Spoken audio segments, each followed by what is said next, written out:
All right, everyone. We are recording in progress. Admit all. Admit Woohoo! all. Here they Oh, go. yeah, I just love it when you start to see everybody come in and populate. Yes. Oh, there goes my heart. See that Oh, smile? a lot of That's familiar what happens. faces here. Wow. That's what happens. Yeah, wonderful, wonderful. Awesome. Hello. Welcome, Hello. everyone. Welcome to you. Hi, friends. New friends, old friends, dear friends, welcome. Thank you so much for joining us today for this Zenful conversation. As you may know, I like to think of this space as more of a circle, not necessarily an interview. I like it to be more organic in nature and more of a conversation. So I just have a few notes, not scripted, and we welcome your comments and questions today. My name is ZenJen Brown. I'm your host. And today we are welcoming the one and only Phyllis Cole-Dai to the studio. Welcome. You're all great. Glad to be here. Welcome. Thank you. Thank you. Thank you. Thank you. Welcome and thank you for sure. Yes, thank you for sharing. We're talking about this, some of your life here in community and conversation together with us. I want to say thank you for doing that. Before we dive in, shall we pause here for presence and peace? Do you want to say anything or just take a couple breaths? Oh, let's take breaths. Breaths say it all.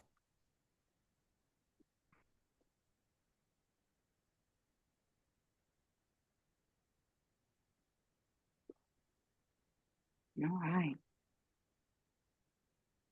I'm going to get right to it, Phyllis. I did not have a long laundry list of who you are. Great. I'm a little bit tired of doing that. So I thought I would invite you to introduce yourself in your own words and maybe or share with us what feels most alive for you right now. Hmm. Well, first of all, just overwhelming gratitude to be here. And this is very definitely a circle in my heart mind. And each of you is a treasured member of the circle.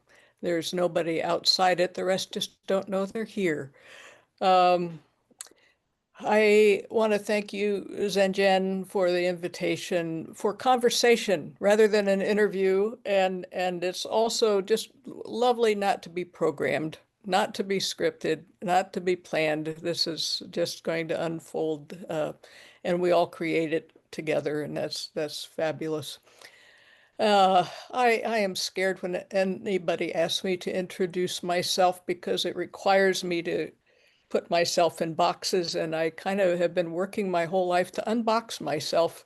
But I will say that I am uh, in love with being alive, even though things get messy and hard, and we all know about that. In fact, it's not just even though things get messy and hard, but things that are messy and hard are usually my greatest teachers. Can't always see that, but turns out to be so. I just made a big transition from living in South Dakota for the last 25 years, which felt a little bit like being a fish out of water. Moved to Maryland. And so I'm getting acquainted with my new neighborhood, and one way that I'll be doing that soon is by going on a 160-mile walk with a bunch of other people from Philadelphia to DC. And I don't want to say much more about that. You can learn more about it at the weareamericamarch.com if you want to. Uh, I love to make stuff. And I think making stuff has helped me make my life. Uh, it certainly helped me recover from a lot of woundedness and to find a grounding in joy and gratitude. And so what I choose to make kind of falls into some predictable patterns because I want to bring good news. Not live in denial of the hard stuff, but look for the light that is shining out of the hard stuff. And it brings me into contact with a lot of wonderful people. And to be able to encourage one another to create is something that has become um, one of my passions in life. And that's why uh, I started hosting the raft. And a lot of you are rafters. Thank you for being on the raft. But if you're not a rafter, you're watching this on replay, and I don't want to forget about you, you can become a free member of the raft or a patron by going to phylliscoledai.substack.com. A lot going on there. Nobody's going to do it all. Maybe I should say, I challenge you all to do it all. It would not be good for you. Uh, but I will send that information out along with the replay tomorrow. Thank you. Thank you. Um, so I think that's enough of an introduction. Let's get into Well, conversation. let me ask you, you know, because when I was writing up the description, etc., I'm like poet, writer, and you're like, how about muse follower? So can you just tell me what does that exactly mean to you?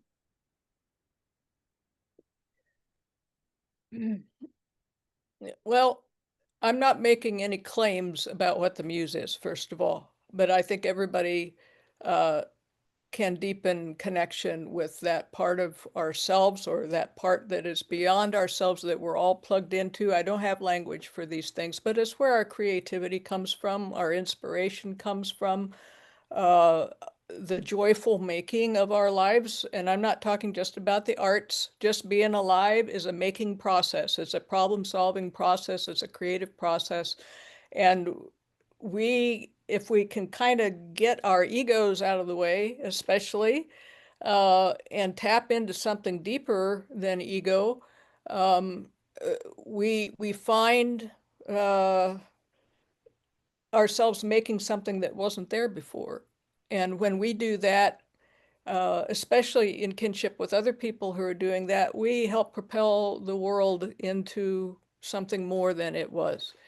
And so it's a soul building process and it's a world building process at the same time. And it's a generous act to make something. It's a faithful act because when you start, you don't necessarily know where you're going.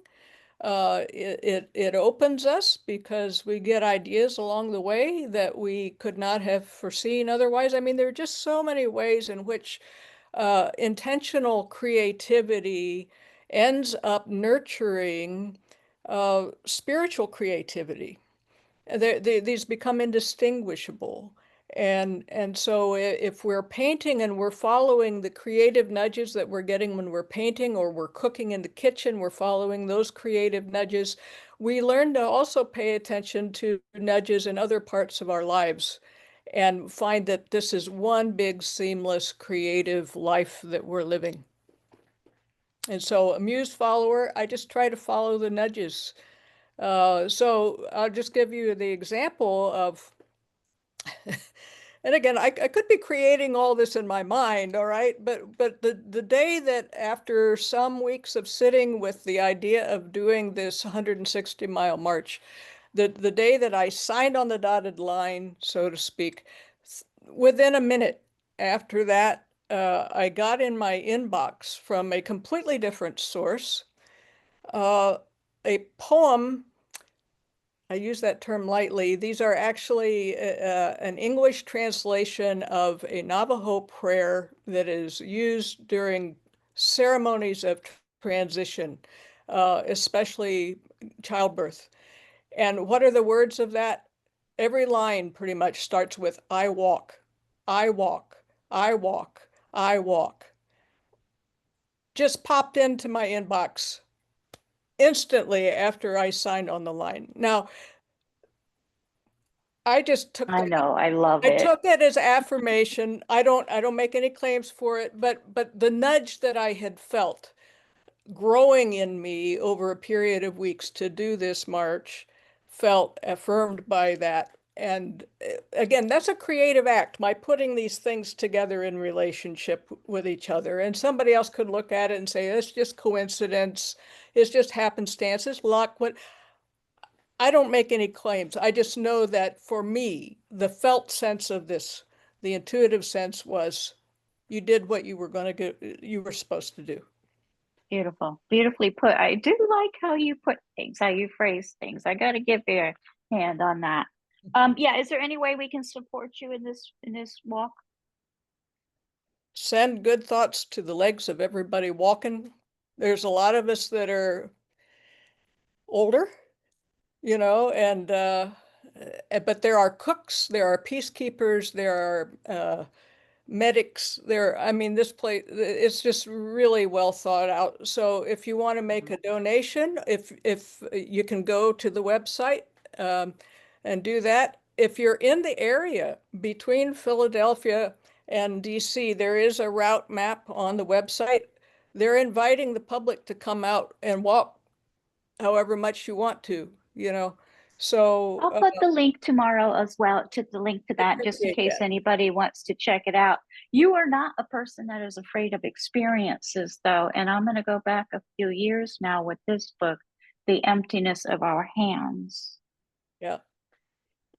Um, and it says right on the front, 47 days on the streets, and on the Mm. back, it says that you went to the streets to practice presence, to offer non judgmental attention and compassion to everyone you meet, especially the chronically homeless who are so often ignored, scorned, abused, and shunned.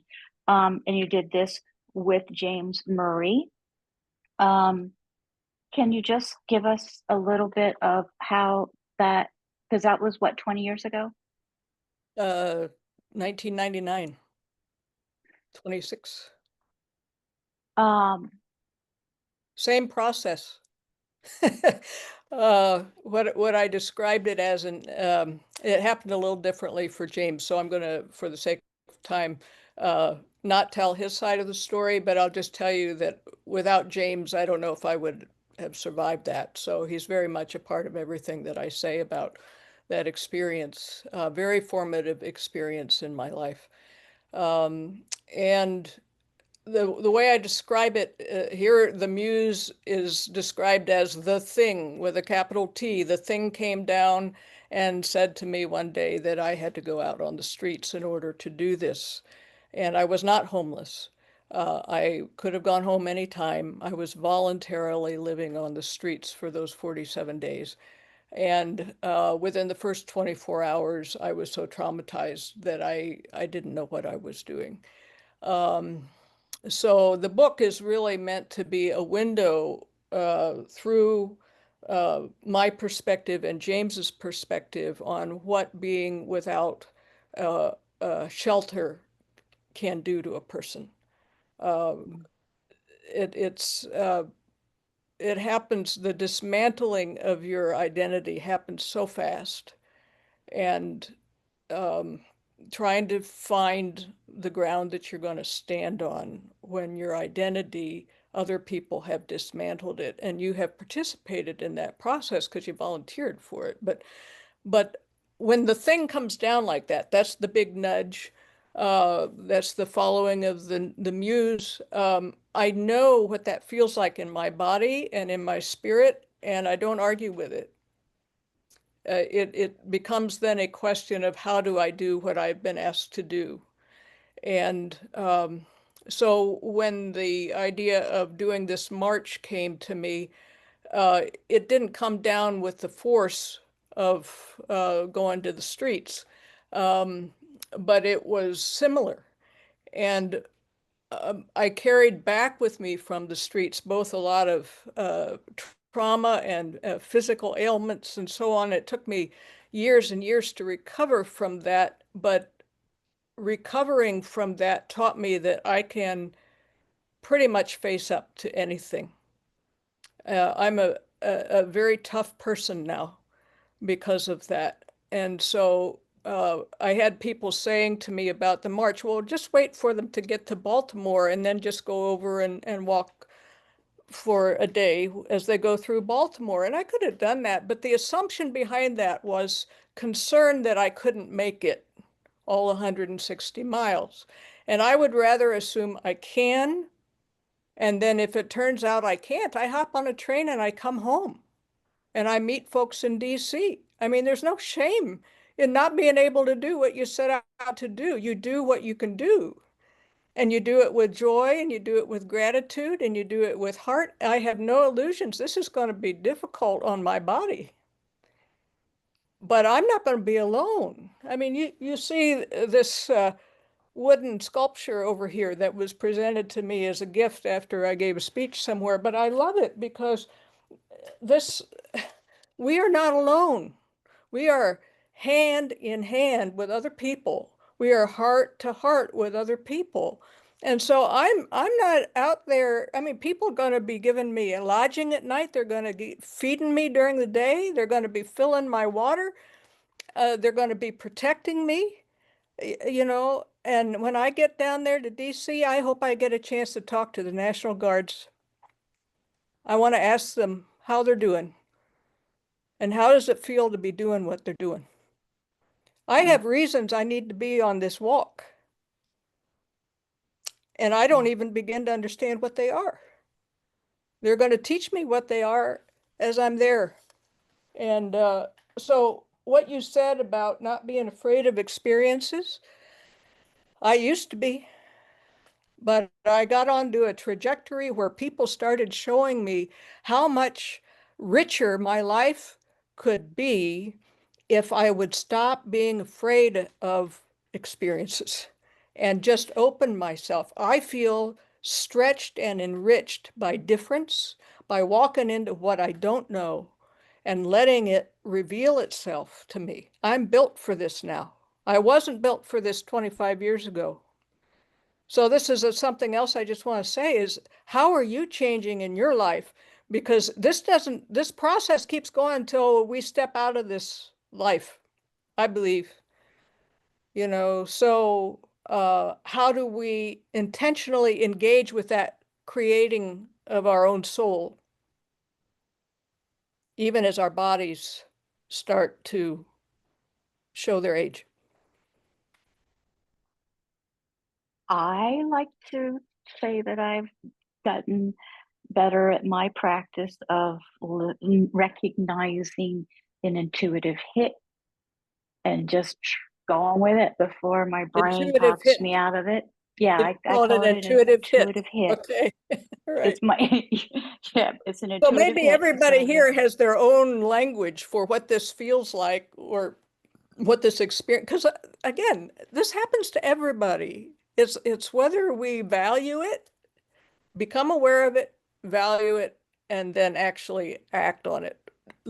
Honor it, I guess is the way, because sometimes it's not requiring us to act, it's requiring us to not act, you know. So it can be anything, but so paying attention, being aware, noticing, honoring the that's creature. it right there, though. That noticing and paying attention Mhm. is quite a big It's a big one. couple words there. And we're always starting over every day, every hour. We start over doing it again. We're always beginners because otherwise ego creeps in. Let me just ask you one question about that experience on the streets, because we could, I mean, this could be a 4-hour conversation because there's so much to touch on tonight. But is there did you experience moments of beauty as well? Yes. Um,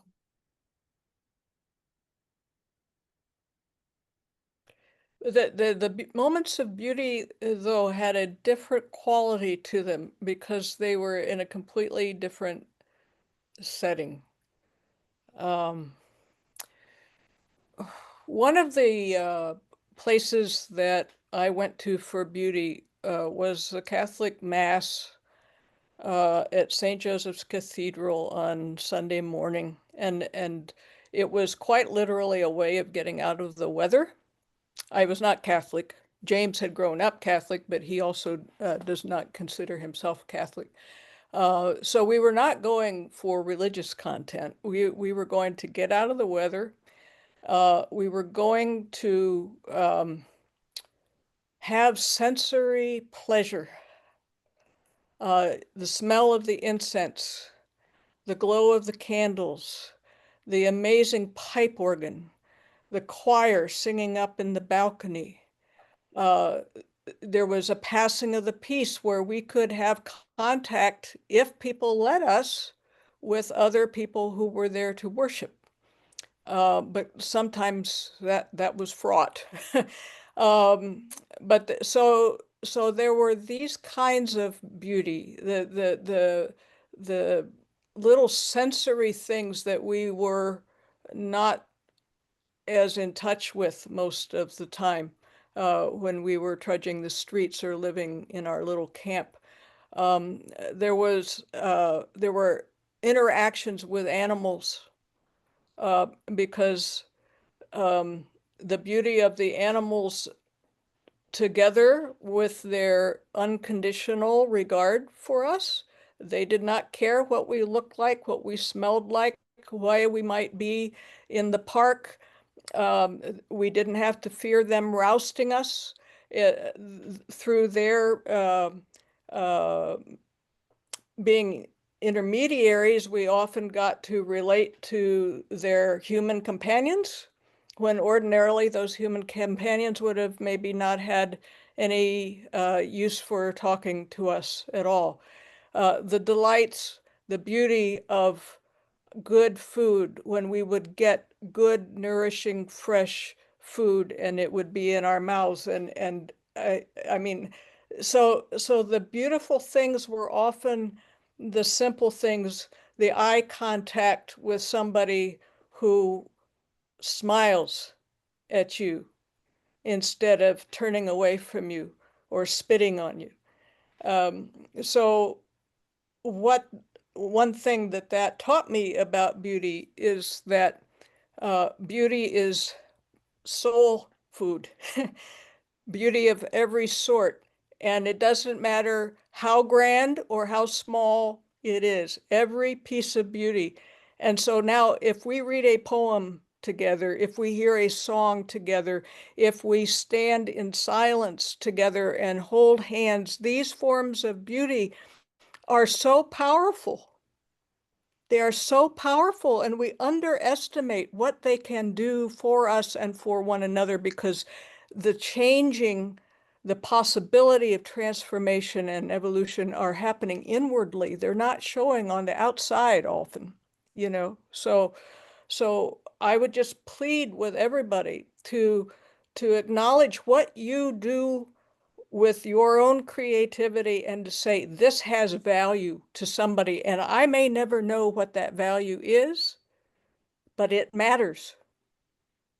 Conversely, the non-beautiful, it also matters, you know, but somehow that one glimmer of beauty can erase a whole day of the unbeautiful.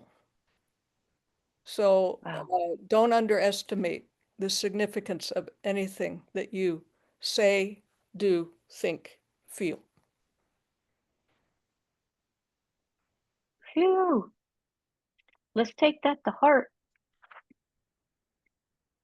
Can you I liked that you were let's go back into your background there, your artifacts behind you there. Ah, yeah. Well, this is my usual Zoom set, and um, over on this side we have a Buddha that my mother bought me, and she had no knowledge of what Buddhism was whatsoever. It was just her way of trying to say, "I see you," I think. But I started out in the Christian church, and I have a growing appreciation for Mother Mary. But my father brought me this from Haiti. This was hand carved in Haiti. And so my mother and father are both here.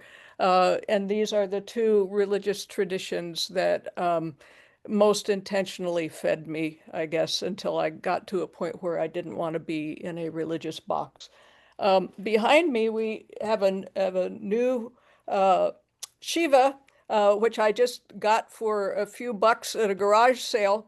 And I love the iconography of Shiva and the dance of life. And it occurred to me as I was thinking about Shiva today is that when I was young, I was not comfortable in my body and I would not dance. But as my life has gone by and I've gotten more comfortable in my own skin, I've started dancing. And it's like this, I just had to have this. And uh, there's so much iconography going on there. I don't want to get into it, but I love this. Um, Already talked about this, but these take us back to the streets. These are two relics that I brought back from the streets. This is all that remains of a pen that I found in a dumpster. Um, and this was what I wrote most of my notes on that turned into the emptiness of our hands. Um, and it has little mirrors built into it.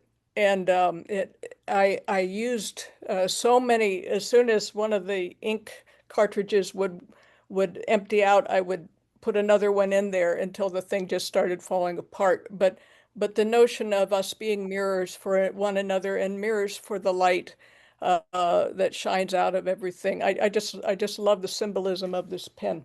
Um, but this, if I were allowed to have a live flame in my apartment, uh, I would have this lit. This has burned hundreds of candles over the years. So I found this in a dumpster in a very wealthy part of Columbus. And when I found it, the price tag was still on it, and the candle inside it had never been burned. But somebody had thrown it into the trash as if it had no value. I mean, this is what we do, right? All too often. We throw out what has value, including human beings. Hmm. So I was thrilled to find this because at the time I was having terrible panic attacks at night in the camp. And I would just, I couldn't get sleep. And it was usually kind of a combination of claustrophobia in this very tight little shelter that James and I had built for ourselves. And also, we were camped right next to multiple railroad tracks, and those trains would come through and the ground would shake and it would just roar, you know, and it was just too much. But when I found this, I found some matches and I would keep this by my bed. And it was a total fire hazard, but we never talked about that, you know. And when I would have one of these attacks, I would light this candle and immediately it would dispel. It's all it took for the That's fear to go powerful. away. It doesn't That is so take much. powerful. It doesn't take much. So, uh, yeah, I It's that little bit of beauty you were talking it's about. the little bit of beauty. It's the little bit of light that gets reflected off us, you know. Gosh, you know what? I think let's take a breath here for a minute because I gotta say, if I'm feeling this powerful, I know everybody is. This is a lot to take in. I knew I had that intuitive hit because I knew you would be a fascinating I person hope to it have was a come on. gentle hit. Some of them were pretty. I'm okay with it. I like getting out of Okay, my okay. box. I am way good getting out of my box. I don't like being in a box. Um, talk to us, and I hope you guys are taking some notes because we definitely want to have some questions or some comments. There's a lot again here, and there's more, even more. I mean, there's your Poetry of Presence book with Ruby Wilson. I mean, I love that. I don't want to go too much into it though because of for time, and I want you to be able to talk about the raft and questions, etc. But you guys check out her books. Check out Phyllis Cole-Dai, her books. I don't know how many do you have, first of all. a lot of books. She's got a lot of books. She has a lot of books, but the Poetry of Presence, I didn't know you had two. I have the second Yes. one. I didn't realize there was a first one, but that's coming, as well as Gloria Heffernan's compliment book. And I have Rosemary Waltola Tromer's compliment book to that second one. But that is a neat book. Do you want to do a little bit of what prompted that? Well, Poetry the of first, Presence? yeah, the first Poetry of Presence book grew out of an online project called A Year of Being Here, and that project is still online. For 3 years, I sent out what I considered a mindfulness poem uh, every day with a companion piece of art.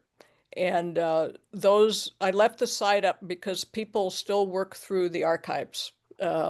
It still has a lot of traffic, so it's still there. But that eventually turned into Poetry of Presence 1 with my co-editor Ruby Wilson, and then we thought we were done with mindfulness poetry anthologies, and then the pandemic hit, and the first Trump presidency, and all that the ugliness that came with that, and we realized that we needed to do a second volume, and this volume was less focused on personal mindfulness and more focused on social mindfulness and relational mindfulness, and a lot harder to find poems for that collection, but some people don't find that as comforting uh, to read, but mindfulness is not supposed to necessarily be comforting.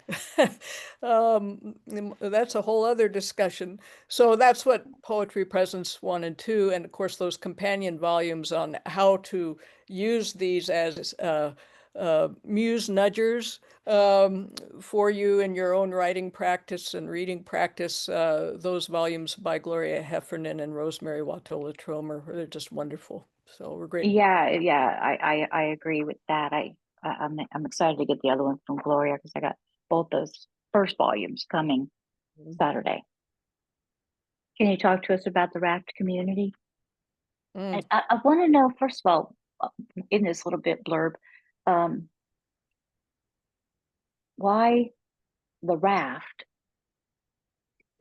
Because the raft is an interesting choice.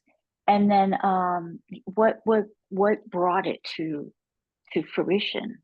What made you decide? Because it's a huge community with tons of offerings, and they're all Uh, free and well, for the yeah, most part. I play around with yeah. So why the raft? Well, the pandemic happened, and I felt like people needed something to help sustain them in the middle of the pandemic. And I didn't know what, but I just kind of started. At first, it was staying power, and then it developed into the raft. Why call it the raft? I don't know. It's the muse again. I can now look and I see, well, the raft has been a metaphor that I have appreciated bringing it out of Buddhist practice, which is, the way we all just want to get through our lives. And so we're on the river, right? But the way you build your raft is not going to be the way I build my raft. They're going to look different. We're going to make them out of different stuff. So different teachings, different practices, different words of wisdom, uh, different kinds of relationship to other people and community. I mean, all this stuff.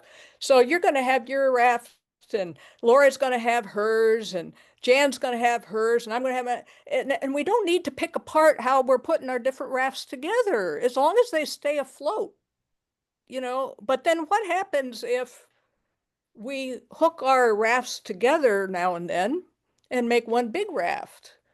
And we go down the river together, and what's buoying us up? We talk about that. We practice making that stuff. And we feel fed by each other. And so I can kind of see maybe why the rafts emerged, but I just like it.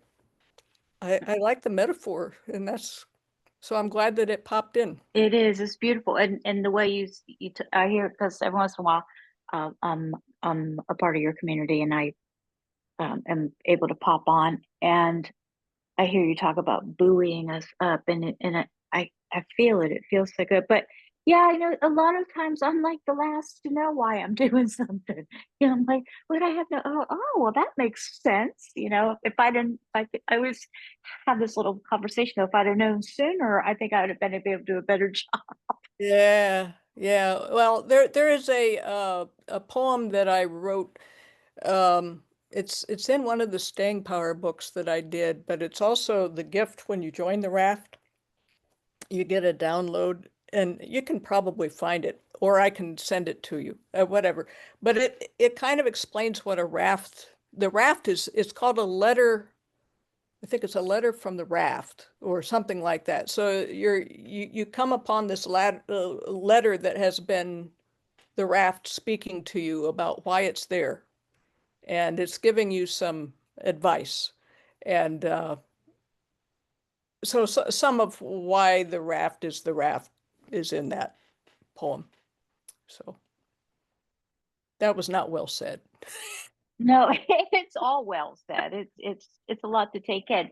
Let's have somebody come on. You guys, does anybody have any questions or comments for Phyllis on anything that's been talked about so far? I think somebody is on doing a walk already. Is that a walk for America? Hey. And I don't know. I'm not very good at watching the chat box while I'm talking. So if anybody's Yeah, important, I'll go into the chat box for a minute. We had some hellos from New York, and you are a spark plug, Phyllis. That's from Berta. hey, Southern Vermont, very takes one to aspiring know to one. uh when you can't do what you do when you can't do what you do what you can. John Bon Jovi. Yeah, Yeah, yeah. yeah. Raft keeps you afloat. Um, well, talk to me, Phyllis. What would you like to say, hon? I'd like to say I'd like to hear what y'all want to talk about. Otherwise, I'm going to throw a poem at you. Berta. I heard the phrase of not acting Yeah. earlier on, and it's something's really bothering me. Well, I fractured my vertebrae, so I've been really inactive, and my car is equipped with this incredible kayak rack and e-bike rack. I mean, I'm like ready. I'm ready to go. So, I'm going to PT and I'm thinking about, well, maybe I can do this pilgrimage walk. It's sort of like that pilgrimage in England or Spain, but it's happening here in southern Vermont. Maybe, I'll be able to get my act together for that. And it's less than a month away, but like one day it's my right knee and the next day it's my left hip.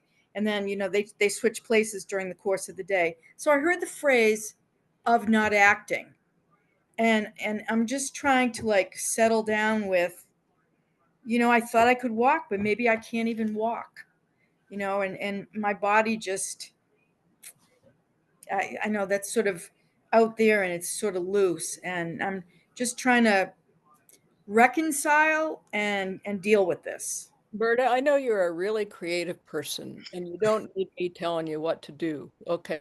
But I would ask you to uh, think about how not acting can be a creative act. It's not your preferred way, Mm-mm. but your body seems to be saying something pretty clearly to you here.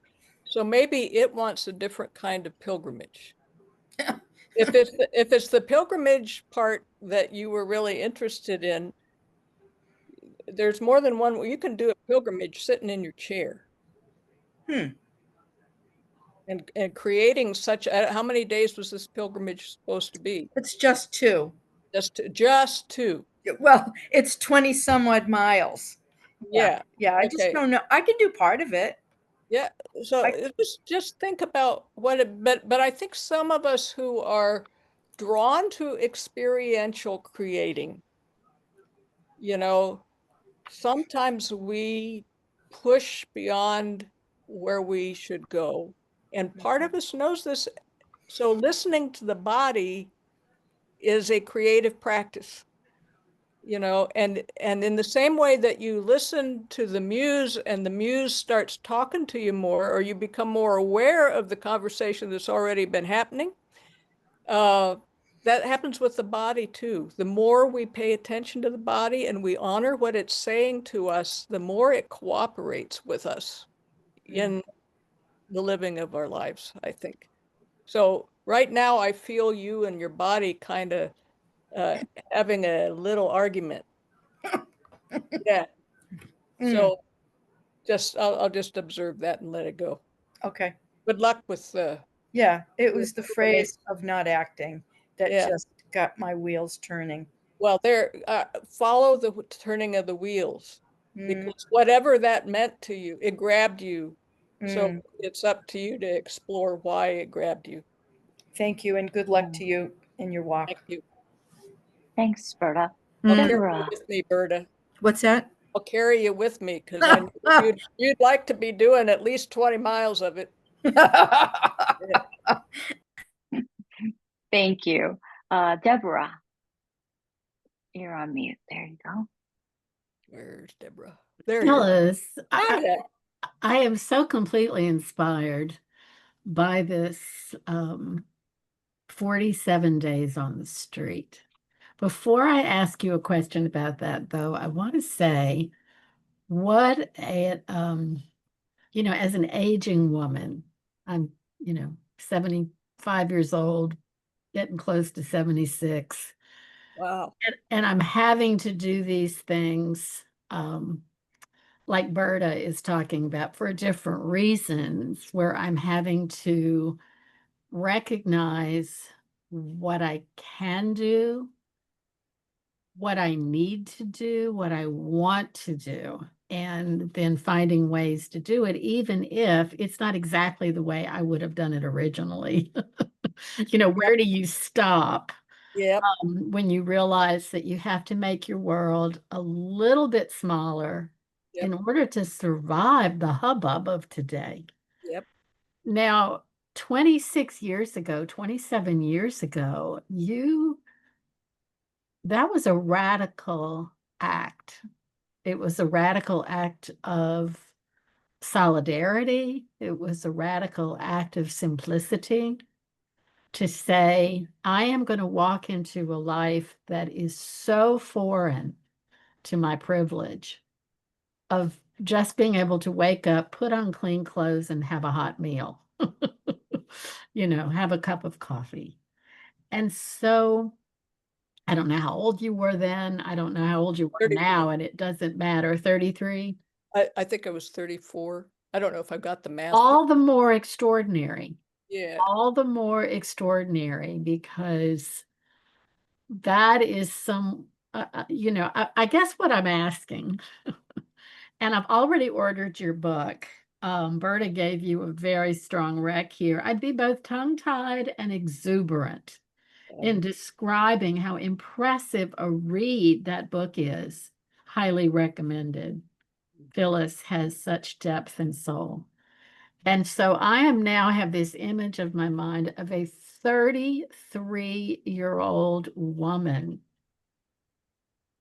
putting herself on the street.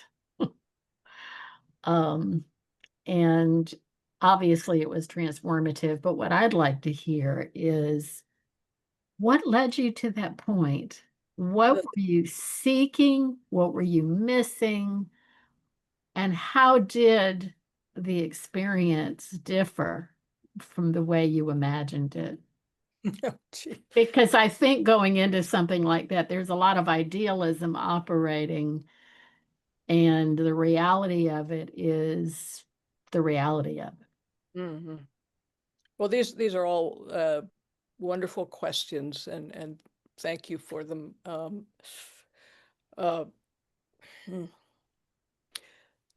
So the thing came down.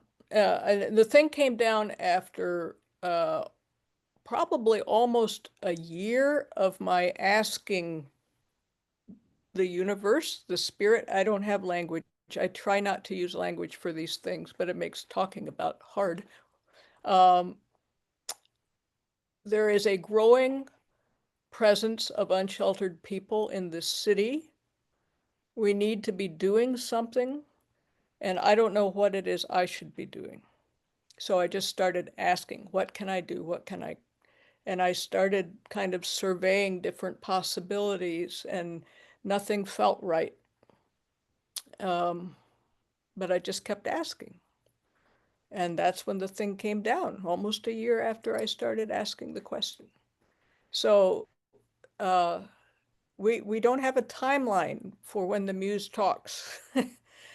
But when the muse came down, I was sitting in my at that time my office was in the basement of our home, and kabooey, and so it was immediately how do I do this? And that morning, I happened to have a meeting scheduled with my good friend James Murray. He and I were working on another project together. He was doing some photography for me, and he was the first person that I saw after the thing came down. And I told him, and he said, "Oh, can I go too?" Now, James is 13 years younger than I am, and he's 6'4". And I said, "Sure, you can come." His family has never forgiven me, I think.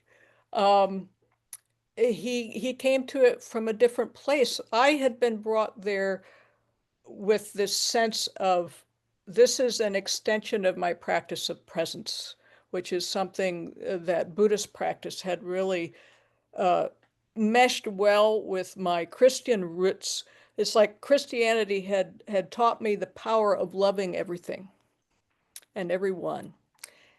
But usually that meant conformity, obedience to somebody's rules. And that to me felt lifeless, and it wasn't sufficient because all I had to do was look at the community that I was in to see that it was not sufficient. We were not treating each other well, you know? So how to love everybody and everything?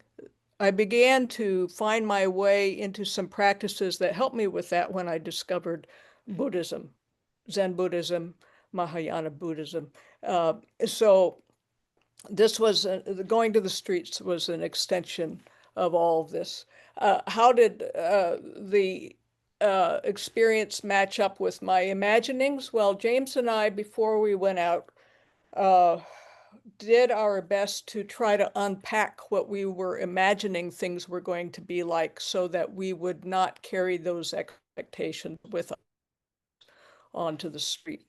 And there was a constant unpacking of those while we were on the street because we would find ourselves resenting the fact that we didn't have enough to eat, or that we were cold, or that we were spat upon, or whatever. And we realized that our resentment and anger about that was coming from our expectation that we should be treated differently from this, that we should have a different sort of life.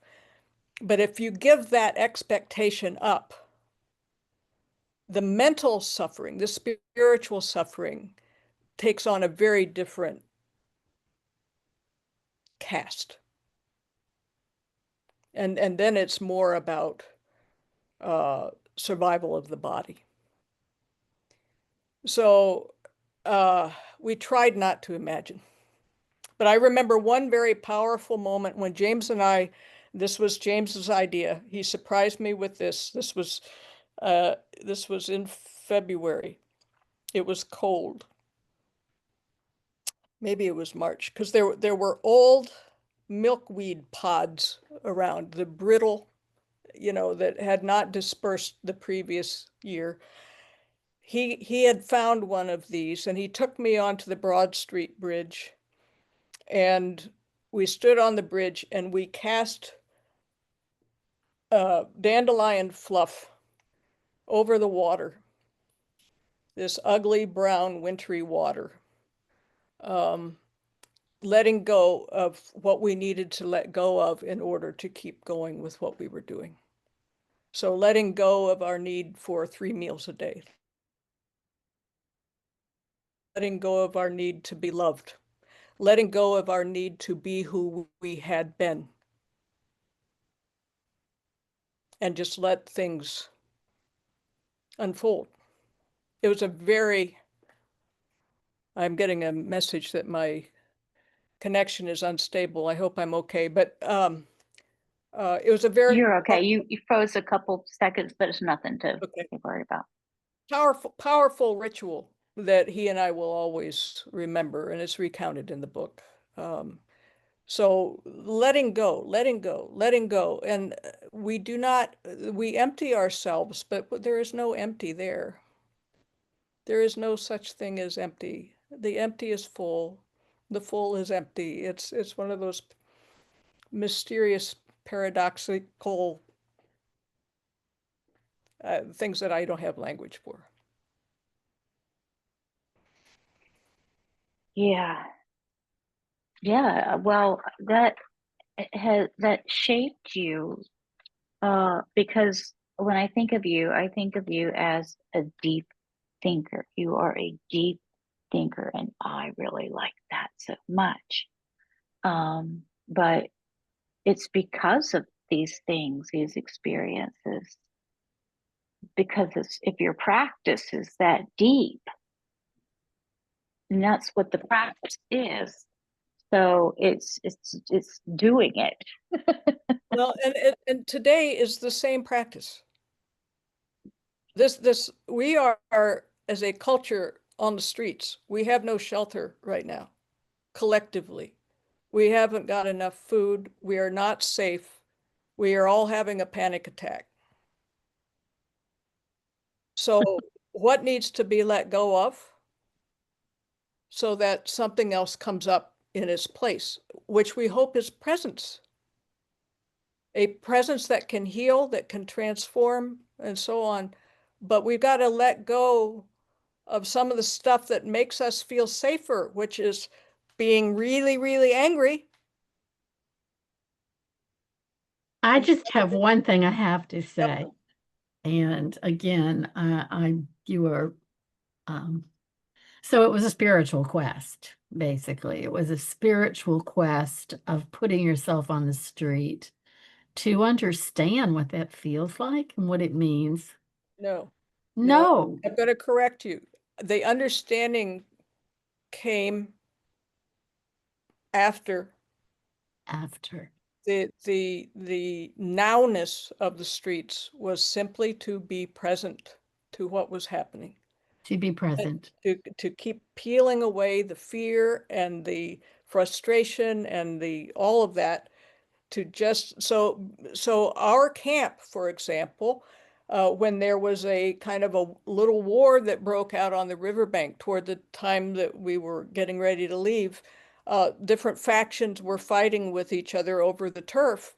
But we were told eventually that our camp, James and my camp, was considered neutral ground because we treated everybody with respect. Now, they didn't know why we were out there. They had made up stories about what we were doing out there.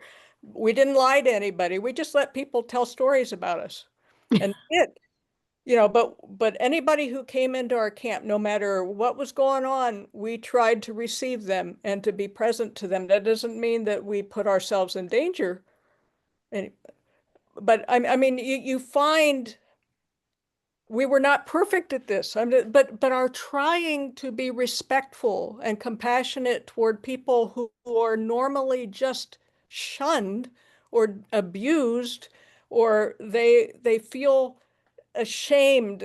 I mean, just you can imagine the realm of feeling that you're inhabiting on the riverbank, and for somebody to say, sit down by our fire. And we've got a little bit of bread you can have, and talk to us. How's your day? And they offer us a cigarette. I wasn't a smoker, but sure, I'm going to smoke a cigarette with them for a few minutes. Mhm. Because that's currency. That's currency. That's value between people on the streets. Well, and I'm so intrigued by the way you say, I don't have words for it.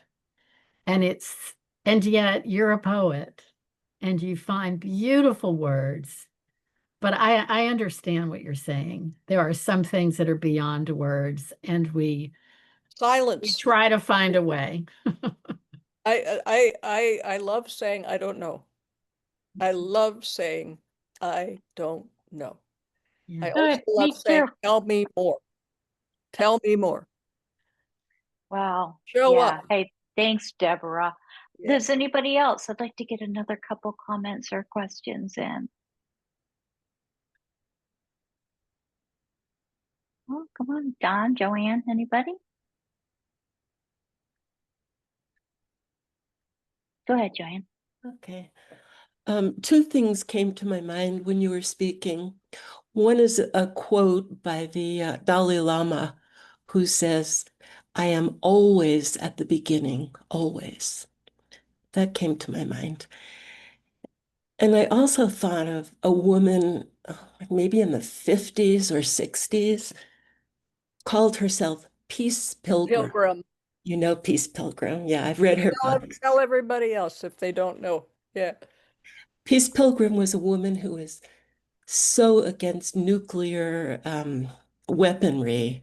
She walked from one end of the country to the other many times with a sign. I can't remember exactly what it read, but it was against nuclear warfare. Back and back and forth she went, living on the side of the road. Mostly she found very, very good-natured people that helped her, offered her food or a ride to the next town or a place to sleep. But she was a wonderful woman. And you're reminding me of her. Well, we're not in the same breath there, but she was a prophet. There's no doubt. Yeah. Yeah. So I want to thank you for what you're doing. Oh, Thank you. well, thank you for what you're doing too. Yeah. And I love the fact she didn't demur. Did you see that? She let me say that and she did not demur. She did not say, oh, but I don't do anything. Now, we got to own our power, people. The world needs us to own our power. Yes. Joanne, there has quite a practice. I've had a one-on-one conversation. Joanne granted me a conversation with her, and she does have quite a practice. She does do a lot. Yeah. I have no doubt. Everybody here does. Yeah. Yeah. Yeah. Joanne, that's awesome. Thank you. Yes. Anybody else have anything they'd like to ask? Yeah, Jan, go ahead, I'll jump please. in. Hi, Phyllis. Good to see you. Hey, Jan, good to see you. I didn't know what you looked like until now. Yeah, it's nice to see you. I think I've done some of your other workshops, but perhaps I don't know if I was visible or not. I've got too many You, kids. you said you have a poem. I'd love to hear the poem you have. Oh, well, these are old. Let me see what I got That's here. okay. That doesn't mean we know them or remember them. Yeah. Thank you, Jan. Thank you for that. Okay. Yes, that is sweet. Okay, so I'm gonna I'll do, how much time we got? It's up to you, darling. Oh my. Oh, that's a dangerous thing to say. Okay, so I'm going to start with a poem coming out of the political situation, and then we'll end with something that's not okay, except by implication. So this first one was written. I wrote this in opposition to the red list of words that were forbidden by the U.S. government in 2025. Perhaps you saw this list, words like activism and black and climate crisis and immigrants and LGBTQ and race and sex and women. I mean, you just go down the list. So these are not supposed to appear in grants, in websites, and so on and so forth. And I just couldn't believe this. So this poem is called "For Love of the Light We Are." You say we can no longer speak what we know or name who we are because you want to rule a nation that looks and sounds like your own fist. But truth doesn't go away because of a muzzle. Truth is as stubborn as a moon that refuses eclipse out of love for infinite light. Whatever shadows you would cast upon us, whatever terrors you would paint with the dark, we will not be silenced. You cannot disappear us. It is you who shall pass with your crippled tongue. And long after you go into forever night, we whom you tried to fill with lies will be here still, shouting our words, singing the truth, for love of the light we are.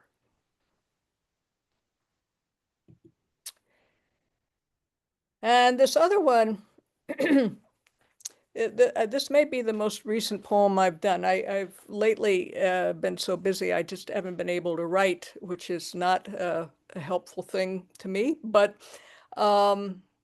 this has a backstory. Here in this retirement community where I just moved, there is a young man working in one of the cafes whose name is Cameron. And we residents have awarded Cameron, among other employees, an academic scholarship. And so while he's on duty, he always wears a Charlestown, which is the name of this place, scholar badge. And so one evening, I was in the cafe and I was bantering with Cameron, and I was trying to draw him out a little because he's a little shy around us older folks anyway. And our conversation prompted this poem, and I eventually gave him a copy of it. This poem is called Enough, and it's dedicated to Cameron. What you studying in school? I say to the shy young man wearing the scholar's badge and gold stud in his nose. And he says, fashion design. And I say, cool, what dream are you chasing? And the sun in him peeks out at me through thinning layers of clouds, and he says, someday I want to be a wardrobe manager. His voice like a slow line of music. And I'm thinking how he would laugh at my closet of Goodwill clothes when I hear him say, thank you for asking, like the honey of a flute. Then, what was your dream? So sweet of him to ask me back, but his question lives in the past. And I say, friend, ain't no was about it. I'm still so full of dreams. And I want to go on. I want to riff. I want to tell him hope's got no expiration date. And just 'cause I've got more memories than you, don't believe I dream any less. And the dreams I'm still chasing are bound up with yours in ways we may not see. But I don't speak a word of this.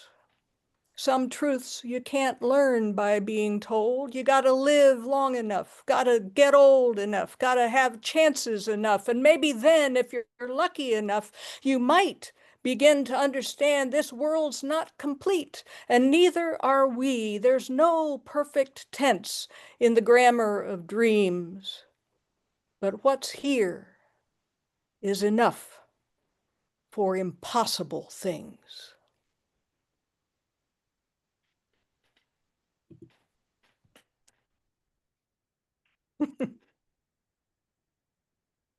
Wow.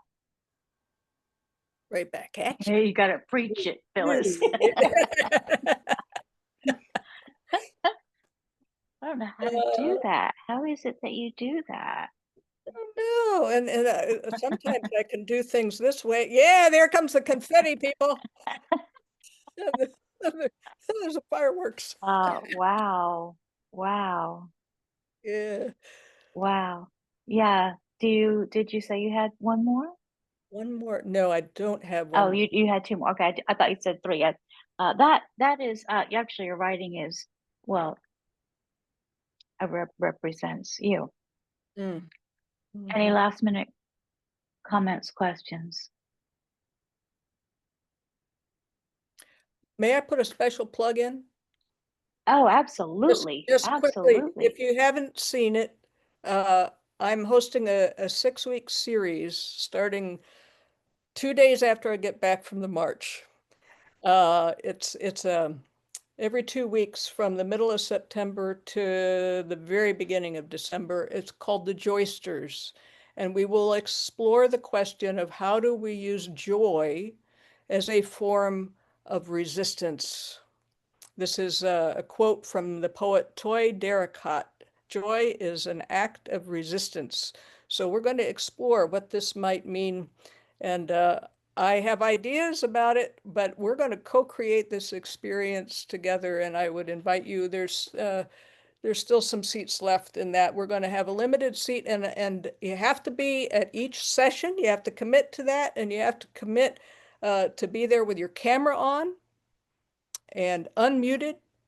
So and to Engaged. step out of your comfort zone, be willing to do that. Yeah. I will also mention that in the follow-up email. I signed up for that. Wonderful. I'm looking forward to that. So sign up if you can. I will put that in the You do have to be follow-up. first, but that doesn't cost anything. So, yeah. What is one thing you hope every person takes from this conversation? What they need. Ah, beautiful.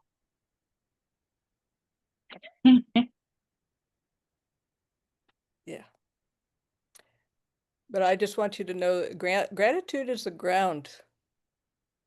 Gratitude is the ground. And when we feel gratitude, the more we practice tapping into the gratitude, the joy comes and the creativity flows. It is a seamless process that we can participate in if we just keep digging into the gratitude. I don't know why it works, but it feeds all the other, what we would call the cardinal points on the compass of virtue, I think. Beautiful. So I'm grateful for each of you. Yes, me too. And these conversations are always wonderful. But boy, oh boy, woman, you are amazing, and I thank you for your love that you spread in this world. It's a privilege and a joy, and we make it together. I didn't do tonight by myself. We did it together. Yeah. Yes, and community is so important, and that's Phyllis and I were both talking about that before we came on. How important you guys are, and how much it's just everything for me. The community is what keeps me lifted right now, for sure. So thank you all for coming. Thank you for your incredible questions and comments. And I'm going to do a little plug now. Coming up in 2 weeks in the same Monday night. It's an alternate night from the Joysters, just to say. I'm not doing it. I'm showing up for you for those. So I'm alternating those Mondays. Rosemary Watella Chomer and Christy Ashwand, and they have a podcast, Emerging Form. So they're going to be with us to talk about, in the vein of writing, creative process. And Christy is a science writer, and we all know Rosemary's an amazing poet, human.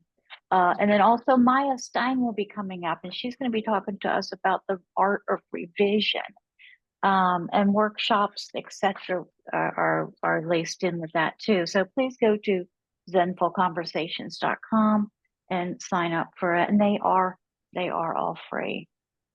So You do Phyllis, wonderful. thank you, my love. Hug to everybody.